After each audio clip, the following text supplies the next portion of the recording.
ஆயிரங்காலத்து பயிருங்கும் போது நம்ம ஆயிரங்காலத்துக்கு பொருத்தம் பார்க்க முடியாதுங்க. அவங்க வாழ்றக்கூடிய வாழ்க்கை வந்து ஒரு என்ன பொறுத்தளவுக்கு அவங்களுக்கு ஒரு 5 ஆண்டுகள் 5 ஆண்டுகள் நல்ல திசையா இருக்கணும். நல்ல திசை சுப திசையா இருந்துச்சுன்னா, அவங்களுக்குள்ள ஒரு அண்டர்ஸ்டாண்டிங் நல்லா இருக்கும். அதே மாரி இருவருக்கும் ஒரு பாவக்கிரக திசை நடந்ததுன்னா, இருவருக்கும் நடந்துச்சுன்னா, அத சமாளிச்சுட்டு வந்துருவாங்க. அப்படி பார்க்கும்போது பார்த்தீங்கன்னா, இப்ப நம்ம அனுபவத்தில் பார்க்கும்போது அதெல்லாம் தெரியுதுன்னு வச்சுக்கங்களேன். ஏன்னா நம்ம என்னதான் ஜாதகத்த பார்த்து, பார்த்து சொன்னா கூட அந்த அனுபவ ரீதியா பார்க்கும்போது, அது உண்டான ஒரு நிலைப்பாட்டை குடுத்துருது.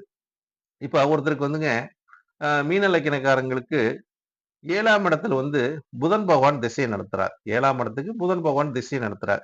7ஆம் இடம் கலஸ்திரஸ்தானம். அப்ப அந்த 7ஆம் இடங்கிறது ஒரு பாதகத்தை நடத்தியே தீரணும். அவங்களுக்கு கலஸ்திரம் மூலியமா அந்த லக்னாதிபதிக்கு பாதகத்த குடுத்துரும். அப்படிங்கிற ஒரு தன்மை இருக்குது.